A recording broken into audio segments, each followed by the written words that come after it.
La bancada de la coalición de gobierno rechazó el pedido del Frente Amplio de analizar como asunto político lo ocurrido durante la última sesión por el levantamiento del veto presidencial al proyecto de ley que garantizaba los créditos laborales a los ex trabajadores de Casa de Galicia. 14 senadores en 29 presentes se pronunciaron contrarios a analizar el asunto. Sin embargo, la vicepresidenta de la República, Beatriz Argimón, se comprometió a hacer una consulta a diversos constitucionalistas sobre las consecuencias de la votación de la Asamblea General. El objetivo es determinar si con esa votación el veto quedó firme o debe convocarse una nueva Asamblea General. ¿Qué tal? Muy buenas tardes para todos. Bienvenidos, bienvenidas. Aquí estamos con la edición mediodía de MBD Noticias. Mucho calor a esta hora en Montevideo. La máxima prevista para esta jornada era de 31 grados, cielo nuboso y algo nuboso, dice el Instituto Uruguayo de Meteorología. Mientras vemos las cámaras del CGM, @IMTránsito, @MBD Transporte. Les contamos algunos aportes que nos hace el Centro de Gestión de Movilidad, Cortes y Desvíos. Por ejemplo, Gonzalo Ramírez, entre Pablo de María y Joaquín de Salterain, estará cortado hasta las 0 horas por tareas de saneamiento. También Pablo de María, entre 18 de julio y Colonia, cortado hasta las 7 de la tarde por tareas de hormigonado. Guaná, entre Jackson y Eduardo Acevedo, también cortado hasta las 6 de la tarde por tareas de hormigonado. Y Marcos Sastre, entre 8 de octubre y Mateo Cortés, estará cortado hasta las 4 por tareas de UTE. Allí también veíamos una media calzada en la Rambla y Sarmiento a tomar las precauciones del caso. Bueno, mucha información para compartir con ustedes. Estos son nuestros titulares.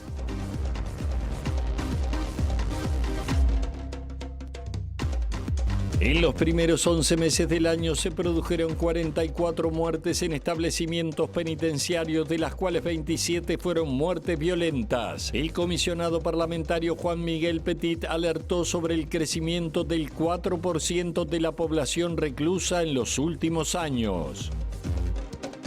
El fiscal de estupefacientes Rodrigo Morosoli expresó preocupación por situaciones de extrema violencia en torno a las bocas de venta de drogas que incluyen amputaciones y mutilaciones a personas por deudas de consumo, y afirmó que habilitar los allanamientos nocturnos debe analizarse con cautela.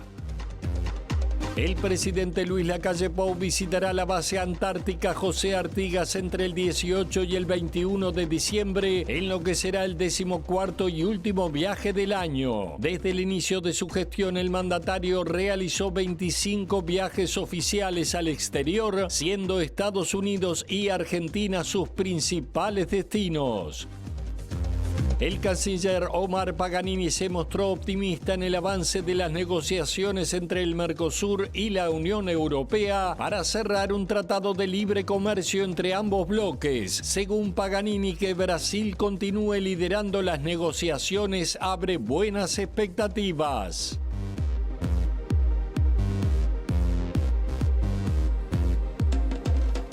Bueno, muy bien, vamos a comenzar el desarrollo de la información. Ustedes los veían en titulares. Uruguay subió 2 lugares en el ranking de países con más personas presas, 408 cada 100.000 habitantes, quedando 10º en el mundo y primero en Sudamérica. El dato surge del informe sobre el sistema carcelario presentado esta mañana por el comisionado parlamentario para el sistema carcelario, Juan Miguel Petit. El funcionario lamentó que Uruguay subió 4% la cantidad de personas privadas de libertad sin aumentar su población total. Bueno, Uruguay tiene un sistema penitenciario muy grande, más de 430 presos cada 6.000 habitantes. La población penitenciaria creció en el último año en un 4%. En un país con crecimientos nulo, es un dato demográfico terremótico. Es una señal muy fuerte de que hay algo que está pasando y que no estamos logrando atenderlo a tiempo. A tiempo quiere decir en el embarazo, en la crianza, en el barrio, en el sistema educativo, en la comunidad, en el trabajo, en la cercanía de los municipios, en la cercanía que puede tener la red, por ejemplo, para centros juveniles y adolescentes. Allí quizás es el salto que nos falta para ser un país desarrollado. Uruguay tiene un núcleo duro que no ha podido superar, de 300.000 personas en la pobreza, con situaciones de pobreza o de no acceso a oportunidades, y que cuesta. Cuesta porque justamente es el salto que falta que requieren una cantidad de otros elementos que se vinculan con la economía, con el empleo, con la familia, con los valores que tiene la sociedad, para justamente poder estar presente allí y evitar que el delito sea un modo de vida, un lugar, una señal de identidad, una estrategia de supervivencia.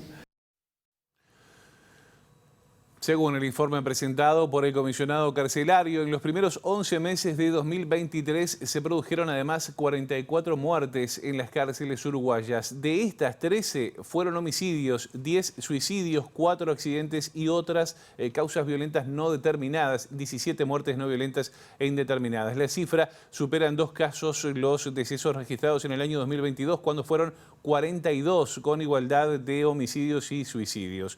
La cifra es casi la mitad de las muertes en cárceles registradas en el año 2021, cuando fueron 81.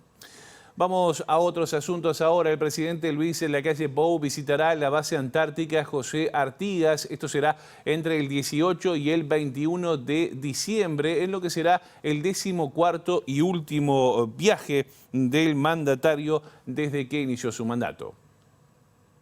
La ausencia del presidente del territorio nacional por más de 48 horas debe ser autorizada por el Senado de acuerdo con el artículo 170 de la Constitución. Por eso el Poder Ejecutivo envió un proyecto al Parlamento explicando que el mandatario viajará a la base antártica José Artigas en la Antártida entre el 18 y el 21 de diciembre. Será su viaje número 14 de 2023. Este domingo participó en Argentina del inicio de la gestión de Javier Milei y había comenzado el año en Brasil asistiendo a la asunción de Lula da Silva el 1 de enero. En 2022 y 2021 el presidente realizó 12 viajes al exterior, 6 cada año, mientras que en 2020 no salió de fronteras en el marco de la pandemia de COVID. Estados Unidos y Argentina, con 4 viajes cada uno, encabezan el ranking de visitas durante su gestión, seguidos por Brasil con 3. De los 25 viajes realizados en 3 años, 13 fueron a Latinoamérica, 4 a Estados Unidos, 4 a Asia, 3 a Europa y 1 a África. En este último caso, el mandatario uruguayo viajó al Congo para pasar la Navidad 2021 en la base militar uruguaya, desplegada en el marco de la misión de paz de la ONU. Seguimos con otros temas. El canciller Omar Paganini se mostró optimista en el avance de las negociaciones entre el Mercosur y la Unión Europea para cerrar un tratado de libre comercio entre ambos bloques. Según Paganini, Brasil continuará a cargo de las negociaciones en representación del bloque sudamericano, lo que genera expectativas de un eventual acuerdo. El gobierno uruguayo venía viendo un cierto cambio de ánimo con optimismo. A último momento aparecieron los obstáculos que ustedes conocen. Y el gobierno de Brasil pidió para continuar la negociación ellos. El gobierno de Paraguay, que ahora es el presidente pro tempore de Mercosur, aceptó.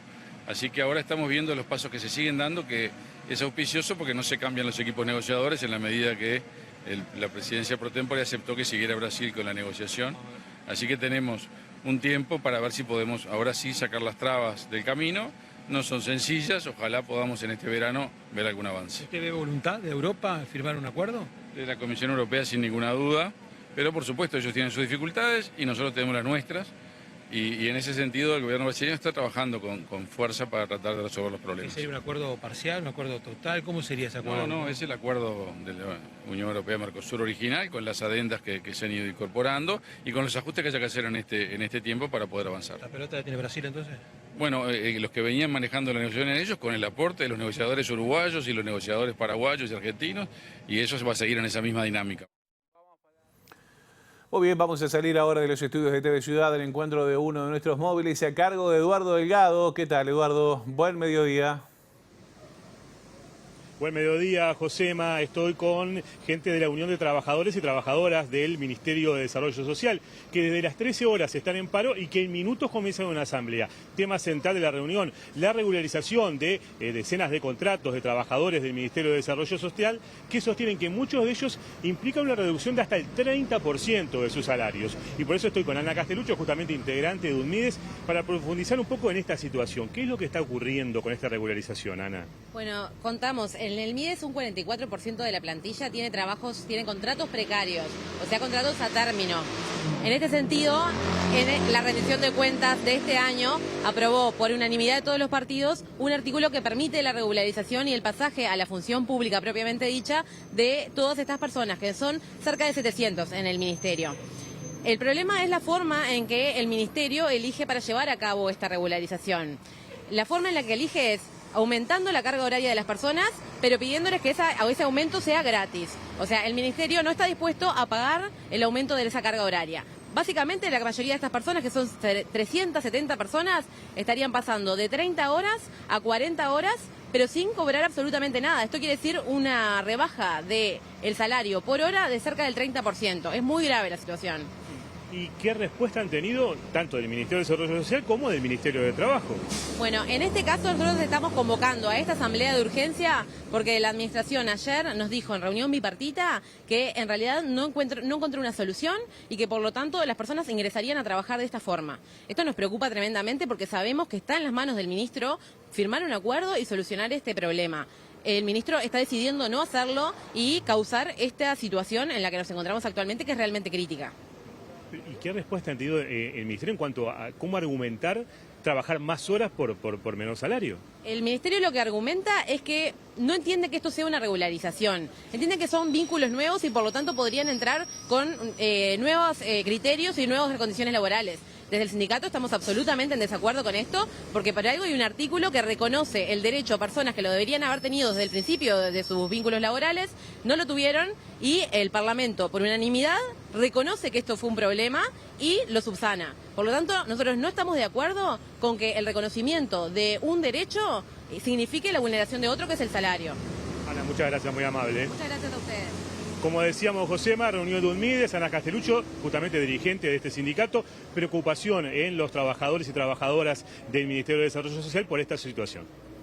Muy bien, muchas gracias, Eduardo. Vamos a seguir atentos a esa situación. Nosotros ahora seguimos avanzando en la información con otros temas. El diputado Gustavo Olmos declaró ante la justicia esta mañana, justamente en el marco de la denuncia por acoso sexual y laboral presentada en su contra por la suplente de su banca. Estamos hablando de Martina Casas, que también declaró esta mañana. Al terminar la indagatoria, el abogado de la denunciante, Juan Raúl Williman, dijo que Olmos dio la versión de que los episodios eran consentidos, pero ella nunca consintió nada. Por su parte, el diputado Olmos dijo que se trata de una situación difícil, triste. En tanto, su abogado, Diego Camaño, dijo que las medidas cautelares fueron solicitadas por la iniciativa del propio denunciado. El caso tomó estado público hace 15 días y de manera preventiva el juzgado de familia de séptimo turno había aplicado medidas cautelares para evitar que Olmos se acercara a la denunciante. A todo esto, la jueza dispuso reserva de las actuaciones y además una audiencia complementaria que se va a realizar el próximo 29 de mayo. Vamos a salir ahora nuevamente de los estudios de TV Ciudad al encuentro de otro de los móviles, a cargo en este caso de Luca Veloz, que anda por el Parlamento. Luca, ¿qué tal? Buenas tardes, bienvenido.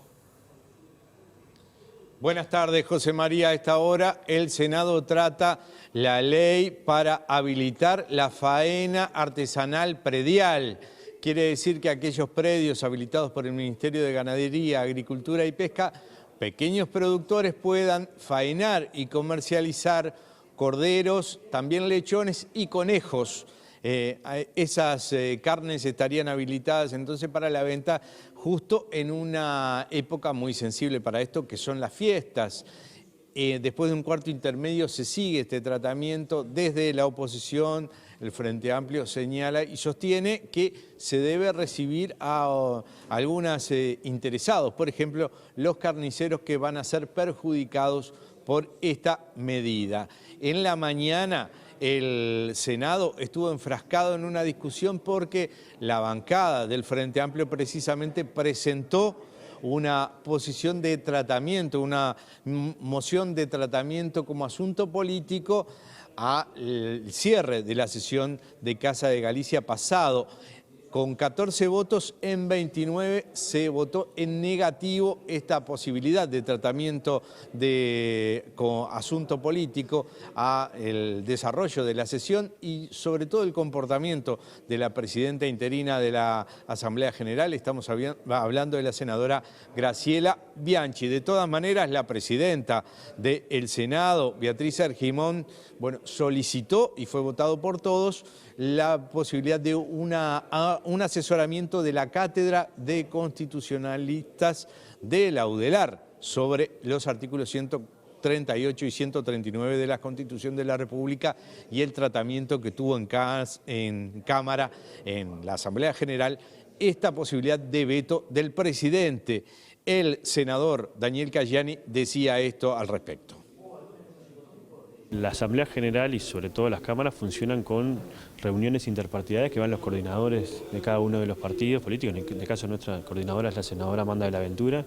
En ningún momento en esa reunión se planteó esa situación y creo que eso es parte también de lo que demuestra todo lo que sucedió en la Asamblea, que se terminó de manera intempestiva, que no se concluyó el procedimiento de la Asamblea, que quedaron senadores y diputados anotados para poder hacer uso de la palabra y para consultar sobre el procedimiento de la votación y que antirreglamentariamente y arbitrariamente se levantó la sesión sin ningún tipo de fundamento. Y creo que eso es parte de lo que nosotros no queremos que vuelva a suceder, porque en realidad este es un parlamento que está integrado por diferentes partidos políticos, con diferentes sensibilidades, con diferentes ideologías, pero siempre hemos tenido un acuerdo común y en este caso nada más ni nada menos la Constitución de la República, nuestra Carta Magna, que debemos respetar todos y sobre todo se debe respetar para las mayorías y para las minorías. Desde la coalición de gobierno, el senador Domenech del Cabildo Abierto sostuvo hace unos minutos nada más en rueda de prensa que lo importante es asegurarle a los trabajadores de Casa de Galicia que puedan cobrar, aunque más no sea, los fondos que habilita el Poder Ejecutivo a través de la ley y de las enmiendas que hizo a través del veto. Vamos a escucharlo. Todo este tema que hemos discutido y que está poco claro desde el punto de vista jurídico y que yo no me voy a entrar a terciar, no voy a terciar entre Casinelli, Corseniak, Correa, todos los constitucionalistas que se han mencionado, porque no es del caso. Yo lo que quiero es una solución para los trabajadores. No le conseguimos los 30 millones que estaban en nuestra intención, y que se estima que se le deben 42, que por lo menos haya 8. Eso es lo que queremos. Queremos que de alguna forma se contemple a los trabajadores, que en definitiva no vamos a enredarnos en lo jurídico para frustrar las expectativas legítimas que tienen los trabajadores, ¿no? Y eso es lo que... Por eso nosotros queremos que el Poder Ejecutivo nos asegure que va a haber dinero para contemplar, aunque sea en una mínima proporción, los intereses de quienes han sido afectados por todo este asunto en el que todos tenemos algo de responsabilidad. Con esta polémica que se dio en la sesión quedó laudado el tema y firmes los condicionamientos del Poder Ejecutivo, entonces las enmiendas del Poder Ejecutivo. A partir de ahora, la presidenta de la Cámara de Senadores solicitará este asesoramiento a la Cátedra de Constitucionalistas para ver cómo siguen en las próximas posibles levantamientos de vetos, ya que desde la oposición se cuestiona esto y se señala que puede ser un peligro a la democracia.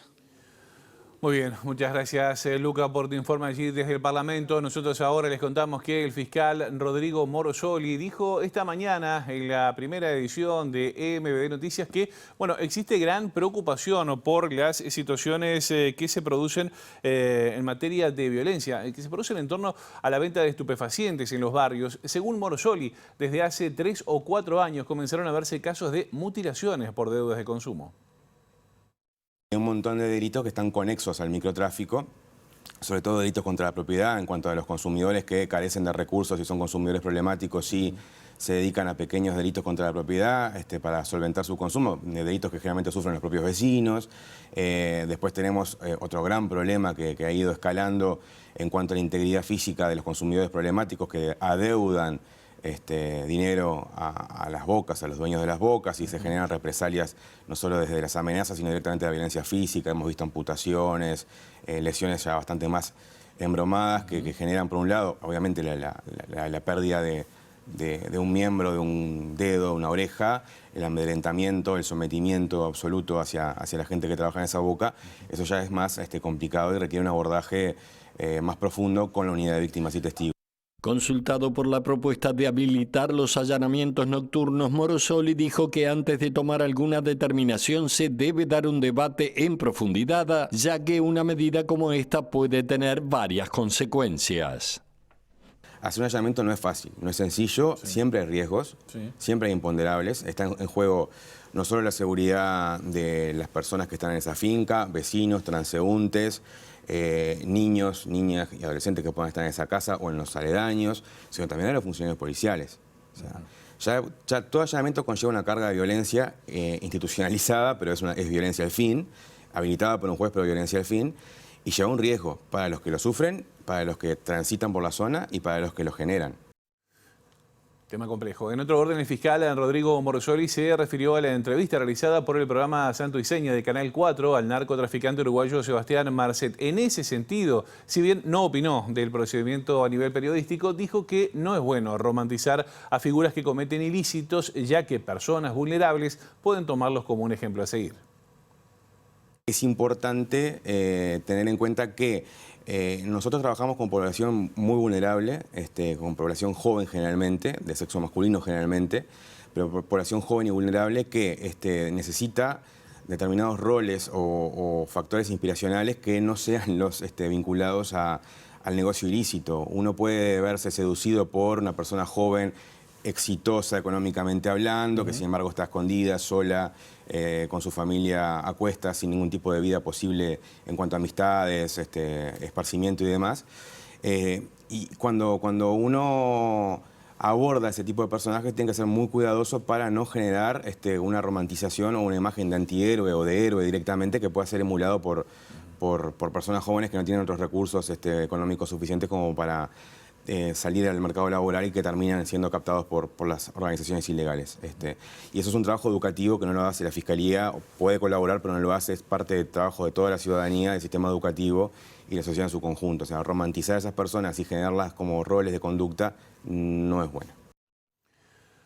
Vamos con otros asuntos ahora. El Sindicato Único de las Telecomunicaciones, SUTEL, está realizando un paro nacional de 24 horas con asamblea en conmemoración de los 31 años del referéndum para defender las empresas públicas. En este marco, el sindicato evalúa el año de la empresa estatal y tiene previsto reunirse con los candidatos presidenciables para conocer el rumbo estratégico que tienen pensado para el sector. Parte de la discusión hoy va a ser justamente, o la pregunta que nos vamos a responder en la Asamblea General es: ¿esperamos al 1 de marzo del 2025 para que las nuevas autoridades de gobierno nos digan qué opinión tienen respecto a las empresas públicas y Antel? ¿O aprovechamos y participamos del escenario electoral desde nuestra independencia de clase, pero sí con nuestra capacidad crítica con cada uno de los precandidatos y candidatos a la presidencia, porque son dos etapas que se divide el año que viene, justamente planteando cuál es nuestra opinión y escuchando cuáles son sus opiniones y sus compromisos de campaña en materia de telecomunicaciones y vinculada principalmente a Antel? O sea, eso es una de las definiciones que vamos a tomar hoy y que sí, necesariamente precisamos instalar en el debate público qué va a pasar con lo que es de todos los uruguayos, como es nuestra empresa pública Antel, qué va a pasar con las telecomunicaciones, hacia dónde van a ir, va a ir un derecho humano fundamental como se ha convertido en los últimos tiempos, las comunicaciones, internet. Bueno, cómo va el Estado a incidir en eso, garantizar ese derecho, universalizarlo y democratizarlo. Esas son las discusiones que tenemos que instalar el año que viene y comprometer a quienes vayan a presidir y a gobernar a partir del 1 de marzo del 2025. Es momento de hacer una pausa muy breve y ya venimos para el tramo final de la edición Mediodía de MBD Noticias.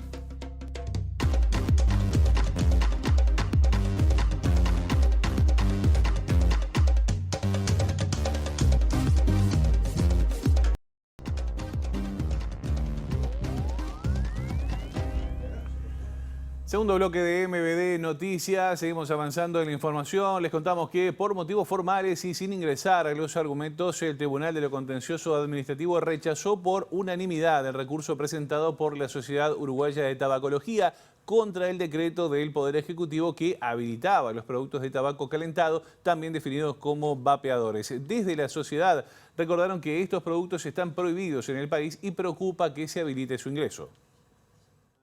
Los productos de tabaco calentado, que es lo que estaba en cuestión, son productos de tabaco, eso primero que nada. Es decir, que hacen el daño que hace cualquier producto de tabaco. Todos los productos de tabaco, cualquiera sea su forma, son perjudiciales. Producen enfermedades cardiovasculares, producen cáncer, producen adicción. Las personas se vuelven dependientes de ese consumo y les cuesta mucho dejarlo.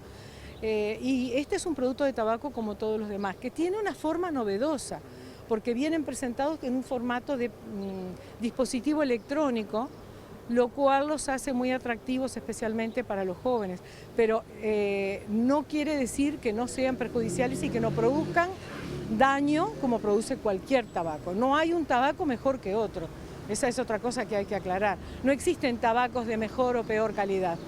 Todos los productos de tabaco enferman y matan.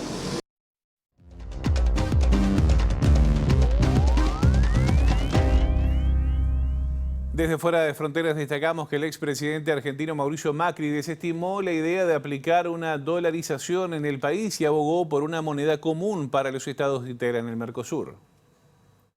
El exmandatario argentino, aliado político del nuevo presidente Javier Milei, sostuvo que es necesario avanzar en una unificación monetaria con Brasil, ya que inicialmente la moneda única fortalecería más a Argentina, pero en el largo plazo beneficiaría a los dos países. Durante una charla organizada en San Pablo por XP, la agencia de corredores de bolsa más grande de Brasil, Macri pidió entender las ventajas simbólicas de la dolarización, pero remarcó que Ecuador, cuyo sistema monetario está dolarizado desde 1999, volvió a tener un importante déficit fiscal. Por otra parte, Macri afirmó que no le sacaría ni una sola coma al discurso de Milei para defender el shock en Argentina y que el primer paso es restablecer el equilibrio fiscal y salir de las restricciones cambiarias que tiene el país. Eso ayudará a recuperar la confianza y luego el nuevo gobierno decidirá si avanza hacia la dolarización. En cuanto a lo planteado para los socios comerciales de la región, sostuvo que si el Mercosur es serio, precisamos tener las mismas reglas y la misma moneda como la zona euro y que la unificación monetaria comercial tiene sentido como el ajuste fiscal. Macri reiteró su apoyo al presidente Milei, que dijo tiene una oportunidad única en 100 años y que si logra imponer el cambio veremos algo inédito en la República Argentina.